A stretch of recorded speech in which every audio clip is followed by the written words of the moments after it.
শূন্যতা কি? What is এমটিনেস? আসলে এমটিনেস ফর হুম, শূন্যতা, কিন্তু কার জন্য শূন্যতা? আমরা তো আমাদের সামনে এই জগৎকে দেখছি, আমাদের নিজের শরীরকে দেখছি, আমাদের ভেতরে চিন্তা উঠছে, সেই চিন্তার ফ্লো আমরা দেখছি। তো এখানে তো সবকিছুই এক্সিস্ট করছে, আমরা দেখছি। আমরা দেখছি মানে কি, আমাদের এই চোখ দিয়ে আমরা দেখছি, আমাদের মনের ভেতরে চিন্তা চলছে, শরীরে নানা রকম ক্রিয়া প্রতিক্রিয়া ঘটছে, সেগুলো আমরা অনুভব করছি। তাহলে এখানে শূন্যতা কোথায়? Where is এমটিনেস here? এখন শূন্যতা বুঝতে গেলে, এমটিনেসকে বুঝতে গেলে বুঝতে হবে যে এমটিনেসের অর্থ কি, এমটিনেস মানে কি। আমরা কিন্তু আমাদের এই ইন্দ্রিয় দিয়ে যেটা আমরা দেখতে পাচ্ছি, চোখ দিয়ে যেটা দেখছি, কান দিয়ে যেটা শুনছি, মনের ভেতরে যে চিন্তাগুলো চলছে, এবং এই সব ইন্দ্রিয়গুলো দ্বারা আমাদের এই শরীরের ভেতরে একটা পার্সোনালিটি ক্রিয়েট হয়েছে, একটা ব্যক্তিত্ব তৈরি হয়েছে, যে বলছে এই সবকিছু রিয়েল, যে বলছে আমি আছি এবং আমার সামনেই জগৎটা আছে।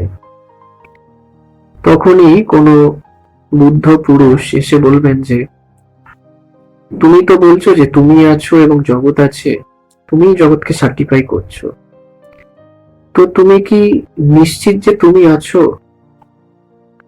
তুমি কি করে জানলে যে তুমি আছো? এবার আপনি বলবেন যে কেন, বা আমরা বলবো যে কেন, আমি আছি, এই যে আমি তো আছি, এই যে আমার শরীরকে দেখি, আমি বলবো আমি আছি। তো তখন ওনারা বলবেন যে সে তো তুমি বললে তোমার শরীর আছে, কিন্তু এই শরীরকে ভ্যালিডিটি কে দিচ্ছে? এই শরীরকে ভ্যালিডিটি তুমিই দিচ্ছ, তাহলে তুমি কোথায়? Where is you? তখন আপনি বলবেন কেন, ওরা বলছে আমি আছি, ওই একজন বলছে আমি আছি। তখন আবার প্রশ্ন উঠবে যে ও যে আছে সেটা কে বলছে? সেটাও তুমিই বলছো।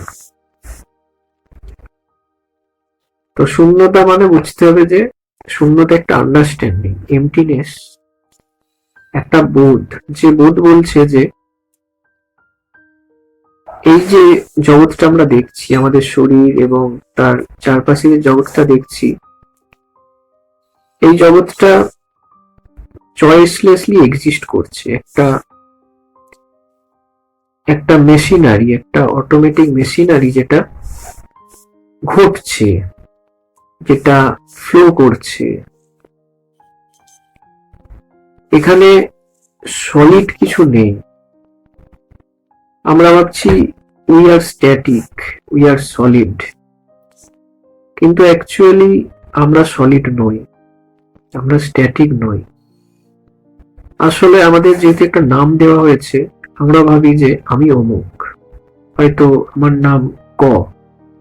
এখন এই ক নামক যে ব্যক্তি, এ নিজেকে স্ট্যাটিক বলে ধরে রেখেছে, কারণ সে ভাবছে আমি ক, এবং সেই ক এর সাথে সে নানা রকম তার পার্সোনালিটি ট্রেটস, তার মেমারি, তার এক্সপিরিয়েন্স জুড়ে একটা ব্যক্তিত্ব তৈরি করেছে। কিন্তু আসলে সেই ক কিন্তু স্ট্যাটিক নয়, নামটা স্ট্যাটিক, যে ক, এবং এই নামটার জন্য মনে হয় যেন ব্যক্তি বলে কেউ আছে যে স্ট্যাটিক, কিন্তু তা তো নয়। ব্যক্তি তো ছোট থেকে কনস্ট্যান্টলি বদলাচ্ছে, সে শৈশব থেকে কৈশোর, কৈশোর থেকে যুবক, যুবক থেকে সে প্রাপ্তবয়স্ক, প্রাপ্তবয়স্ক থেকে সে মধ্যবয়স্ক, তারপর বৃদ্ধ, তারপর একসময় মারা যাচ্ছে। কিন্তু সে যেহেতু তার নিজের একটা নাম দিয়েছে, সে নিজেকে স্ট্যাটিক বলে মনে করছে। কারণ এই যে পরিবর্তন, এটা তো জীবন একটা পরিবর্তনের ধারা, এটা ফ্লো করছে, বইছে। তো এর মধ্যে কিন্তু স্ট্যাটিক কিছু নেই। এখন এবার আমরা যে জগৎকে দেখছি, জগৎও স্ট্যাটিক নয়, কারণ আমাদের দেখার সাথে সাথে জগৎটা বদলাচ্ছে।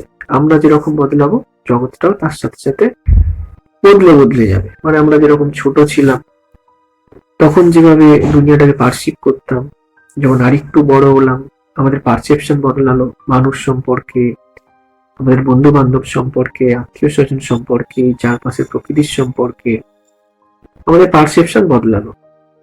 আবার যখন কৈশোরে গেলাম আরেক রকম পারসেপশন এলো, যখন যুবক হলাম আরেক রকম পারসেপশন এলো, যখন মধ্যবয়স্ক হলাম আরেক রকম পারসেপশন হলো, যখন বৃদ্ধ হব আরেক রকম পারসেপশন হবে। তো এই সব কিছু আমরা আমাদের যেরকম চেঞ্জ হচ্ছে, সেই চেঞ্জের সাথে সাথে আমাদের চারপাশে জগৎটাও পরিবর্তন হচ্ছে। তো সেই জন্য এই চারপাশের জগৎটা আর আমরা, এই দুটো কিন্তু আলাদা সত্তা নয়, একই সত্তা একে অন্যকে নির্মাণ করছে। মানে এই জগতের মধ্যেই আমাদের শরীরটা তৈরি হয়েছে, এই জগতের মধ্যেই সে বেড়ে উঠেছে, এই জগতের দ্বারাই সে কন্ডিশন হয়েছে, এই জগতের থেকেই সে ইনফরমেশন সংগ্রহ করেছে। মানে কি এই জগতের একটা ছোট্ট সংস্করণ ব্যক্তি হয়ে বাইরে বেরিয়েছে, এই জগতেরই, বিরাট জগতেরই একটা ছোট্ট সংস্করণ ব্যক্তি হয়ে হাঁটাচলা করছে। তো ব্যক্তিটার পরিবেশের থেকে আলাদা নয়, যে যে পরিবেশে বড় হয়েছে সেই পরিবেশই যেন ব্যক্তির একটা ফর্ম নিয়েছে। আমরা এই পৃথিবীর মধ্যে বড় হয়েছি, পৃথিবী যেন ছোট ছোট ফর্ম নিয়েছে। পৃথিবী গাছ হয়েছে, পৃথিবী প্রাণী হয়েছে, পৃথিবী মানুষ হয়েছে, পৃথিবী বিড়াল হয়েছে, পৃথিবী কুকুর হয়েছে, পৃথিবী এই সবকিছু বৈচিত্র্যের মধ্যে পৃথিবী যেন তার নিজের ক্ষুদ্র ক্ষুদ্র রূপ নিয়েছে। তো সেই জন্য আমরা আর আমাদের চারপাশের জগৎটা আলাদা নয়, দুটো একই সত্তা। আমাদের চোখ একটা দৃশ্যকে যেভাবে দেখছে, মানে কি সেই জগৎটা তাকে সেভাবে দেখার জন্যই তৈরি করেছে। তাই সে যেটা দেখছে তার থেকে সে আলাদা নয়, কারণ সেটা তার দর্শন। যেরকম আমরা একটা গাছকে আমরা সবুজ দেখছি, হয়তো অন্য কোনো প্রাণী সেই গাছটাকে অন্যরকম দেখবে, অন্য রঙের দেখবে। তো সেই জন্য দ্রষ্টার দৃশ্য কিন্তু আলাদা নয়, দুটো একই সত্তা। কিন্তু এদের ভেতরে যেটা ঘটছে সেটা হলো দর্শনরূপ একটা ক্রিয়া ঘটছে। এই দর্শনরূপ ক্রিয়া কিন্তু ইন্ডিপেন্ডেন্ট, নিরপেক্ষ। এই দর্শনরূপ ক্রিয়া কিন্তু কারো হাতে নেই। এই যে দর্শনরূপ ক্রিয়া, এই যে ক্রিয়া, সে দর্শন হোক, শ্রবণ হোক, দর্শনটা শুধুমাত্র একটা এক্সাম্পলের জন্য বলা হচ্ছে। যাই যে ক্রিয়াগুলো আমাদের ভেতরে ঘটছে, সেই ক্রিয়াগুলো কিন্তু ইন্ডিপেন্ডেন্ট অফ এভরিথিং।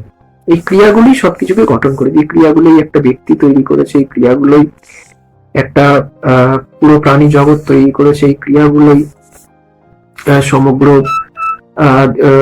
মানে দুনিয়া তৈরি করেছে। তো এই ক্রিয়াগুলো কিন্তু সকলের ইন্ডিপেন্ডেন্টলি ঘটছে, মানে ক্রিয়াগুলো স্বাধীন, ক্রিয়াগুলোই ব্যক্তি তৈরি করেছে। মানে আমাদের দর্শনই দ্রষ্টা এবং দৃশ্যকে তৈরি করেছে।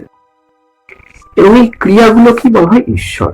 ওই জন্য বলা হয় যে প্রাণ, যে প্রাণের যে শক্তি, আমাদের বেদে বলা হচ্ছে যে প্রাণ এবং আকাশ জগৎ তৈরি করেছে। প্রাণ মানে যে কোনো মুভমেন্ট, যে কোনো ক্রিয়া। এই প্রাণ শক্তিকেই অনেক সময় বলা হয় বিষ্ণু বা নারায়ণ। তো এই জন্য বলা হয় যে বিষ্ণু কি করে? বিষ্ণু হচ্ছে সবকিছুর কর্তা। মানে কি এই যে ক্রিয়া, এই ক্রিয়াই সবকিছুকে তৈরি করেছে, এবং ক্রিয়া কিন্তু কারো অধীনে নেই।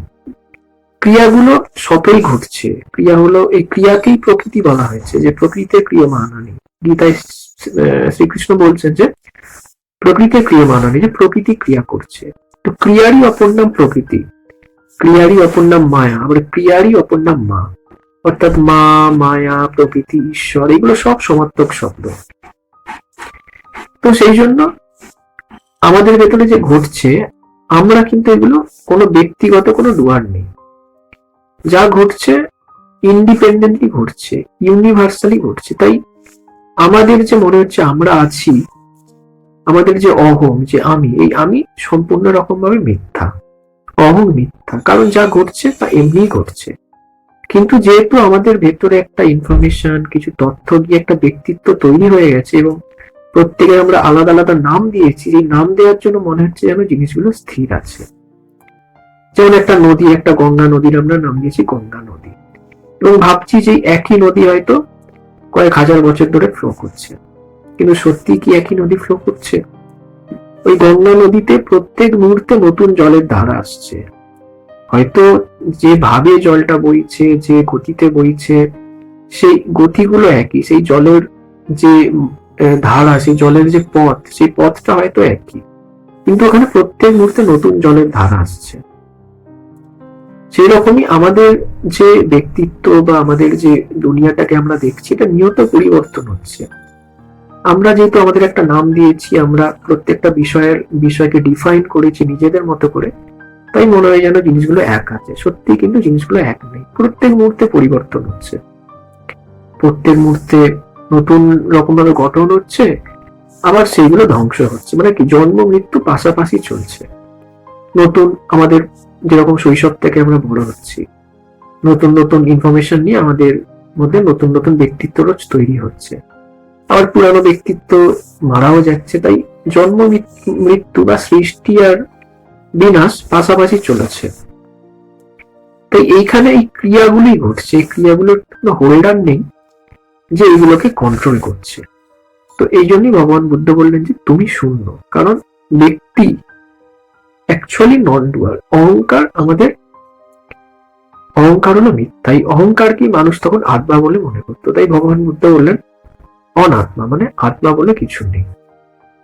তো এটাই হলো শূন্যবাদ, যে তুমি কোথাও নেই, ঈশ্বর আছেন বা মা আছেন বা মায়া আছে। মায়া এক্সিস্ট করে, যা এক্সিস্ট করে সেটাই মায়া। মায়া মানে প্রকৃতি, প্রকৃতি মানে মা, আবার মা মানে ঈশ্বর। মানে এই ঈশ্বর, মা, মায়া এগুলো সব সমার্থক শব্দ।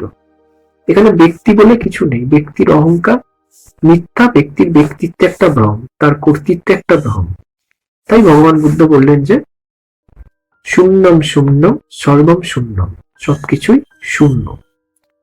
মানে কি, এই ক্রিয়াগুলো তো ইন্ডিপেন্ডেন্টলি ঘটছে।